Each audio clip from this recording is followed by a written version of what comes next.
माता वैष्णो देवी मंदिर के 10 चौंका देने वाले रहस्य। क्या आपने कभी माता वैष्णो देवी मंदिर के दर्शन किए हैं? नहीं किए हैं तो इनके रहस्यों के बारे में भी शायद आपको नहीं पता होगा। आइए जानते हैं इस मंदिर के 10 रहस्य। वैष्णो देवी का मंदिर जम्मू में स्थित एक प्रसिद्ध हिंदू तीर्थ स्थल है। नवरात्रि के मौके पर यहाँ बड़ी संख्या में श्रद्धालु आते हैं। वैष्णो देवी मंदिर के ऊपर भैरव बाबा का प्रसिद्ध मंदिर है। यहाँ सर्दियों के दौरान हिमपात होता है, लेकिन गर्मियों के दौरान तापमान पर्यटकों के लिए काफी अच्छा रहता है। लगभग 5200 फीट की ऊंचाई पर त्रिकुटा पहाड़ी पर स्थित ये मंदिर तिरुमाला वेंकटेश्वर मंदिर के बाद भारत में दूसरा सबसे अधिक देखा जाने वाला धार्मिक तीर्थ स्थल है। वैष्णो देवी की पैदल चढ़ाई कटरा से शुरू होती है, जो भवन तक करीब 13 किलोमीटर और भैरव मंदिर तक 14.5 किलोमीटर है। त्रिकुटा की पहाड़ियों पर स्थित एक गुफा में माता वैष्णो देवी की 3 स्वयंभू मूर्तियां हैं।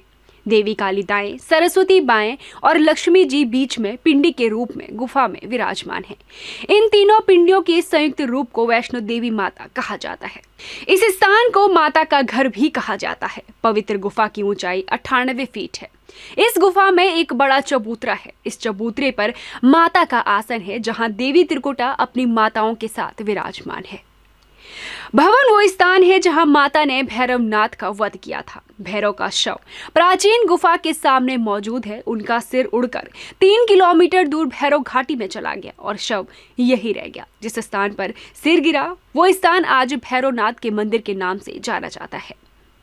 एक बार त्रिकुटा की पहाड़ी पर एक सुंदर लड़की को देखकर भैरवनाथ उसे पकड़ने के लिए दौड़ पड़े। तभी लड़की हवा में मुड़ी और त्रिकुट पर्वत की ओर उड़ गई। भैरवनाथ भी उसके पीछे दौड़े। माना जाता है कि तभी पवन पुत्र हनुमान माता की रक्षा के लिए वहां पहुंचे। जब हनुमान जी को प्यास लगी तो उनके अनुरोध पर माता ने धनुष से पर्वत पर बाण चलाकर एक धारा निकाली और उस जल में अपने बाल धोए।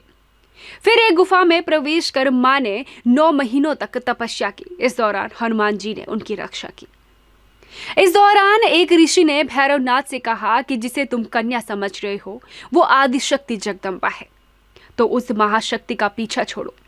भैरवनाथ ने साधु की बात नहीं मानी। तब मां ने गुफा की दूसरी ओर से एक रास्ता निकाला। ये गुफा आज भी अर्धकुमारी नाम से प्रसिद्ध है।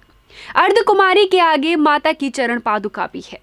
ये वही स्थान है जहां भागते समय मां भैरवनाथ के दर्शन करने के लिए मुड़ी। भैरवनाथ गुफा के द्वार पर आए। अंत में गुफा से बाहर आने के बाद लड़की ने देवी का रूप धारण किया और वापस गुफा में जाकर भैरवनाथ को वापस जाने के लिए कहा, लेकिन भैरवनाथ नहीं माने और गुफा में प्रवेश करने लगे। ये देख माता की गुफा की रखवाली कर रहे हनुमान जी ने उन्हें युद्ध के लिए ललकारा और दौड़ पड़े। युद्ध का अंत न होते देख माता वैष्णवी ने महाकाली का रूप धारण कर भैरवनाथ का वध कर दिया। कहा जाता है कि अपने वध के बाद भैरवनाथ ने अपनी गलती का पश्चाताप किया और मां से क्षमा मांगी। माता वैष्णो देवी जानती थी कि उन पर आक्रमण करने के पीछे भैरवनाथ का मुख्य उद्देश्य मोक्ष प्राप्त करना था। फिर उन्होंने न केवल भैरव को पुनर्जन्म के चक्र से मुक्त किया, बल्कि उन्हें ये वरदान भी दिया कि मेरे दर्शन तब तक पूर्ण नहीं माने जाएंगे जब तक कोई भक्त मेरे बाद आपको नहीं दिखेगा।